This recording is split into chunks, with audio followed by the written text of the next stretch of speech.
Hey there YouTube, Mario Gonzalez here with more real estate information, tips, tricks, and education for all you buyers, renters, sellers, landlords, other property managers, you name it. Do us a quick favor, hit that subscribe button so you never miss one of these tips and help us spread this information to other folks. All right, today the question has come in, hey, should I use a handyman or a general contractor or my home warranty? Again, all these are very large subjects. We have a whole nother video on home warranties. Don't do the home warranty. Anyway, let's just talk about handyman. So let's jump right into it.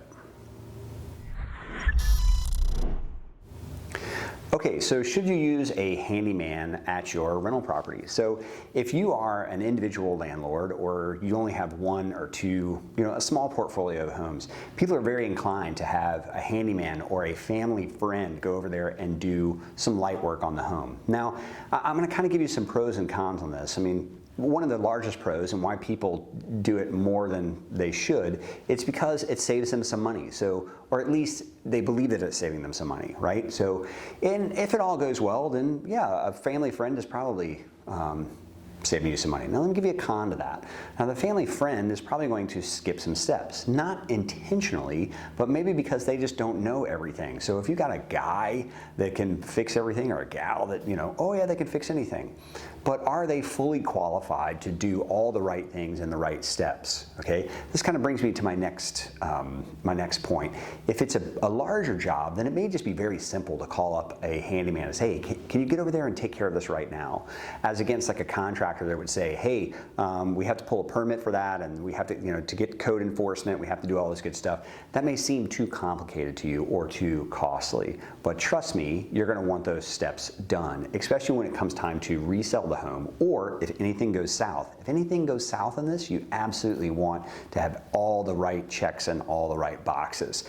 Okay, so let's talk about this, that same kind of point on insurance purposes, okay? So one thing is if you have a handyman, you may not have to put in an insurance claim or that type of thing, or maybe even if you did, you're gonna have this handyman do it. That kind of ties into the first point of saving some money.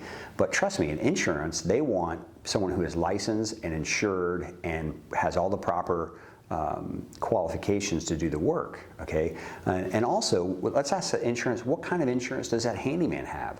What if something goes wrong?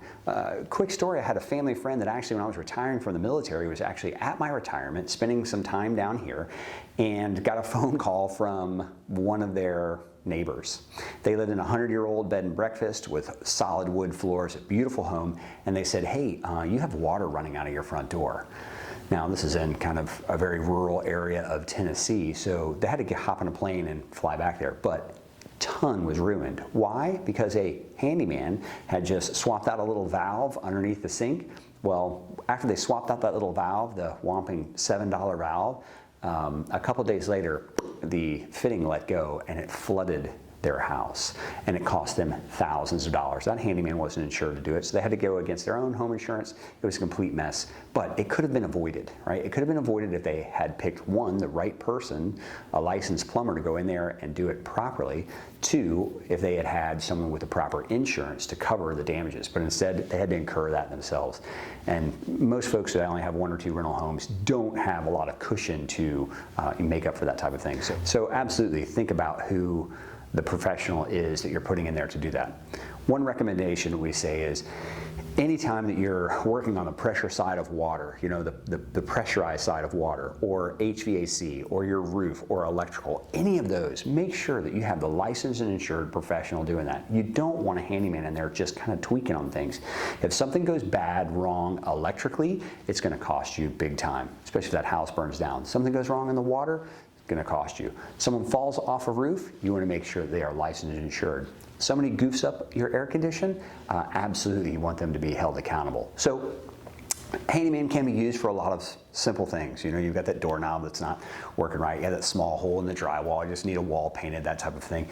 Absolutely, then minimize some of your costs there as best as you can. Still use people that are vetted in the business, and if you use a professional property manager, they can really make those type of recommendations.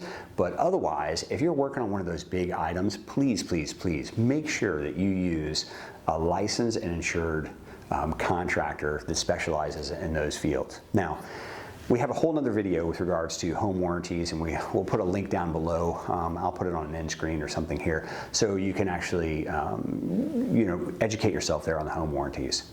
Okay, we hope this information was helpful to you. Please do us a quick favor, just hit the subscribe button before you check off the video here, and we look forward to seeing you on the next one.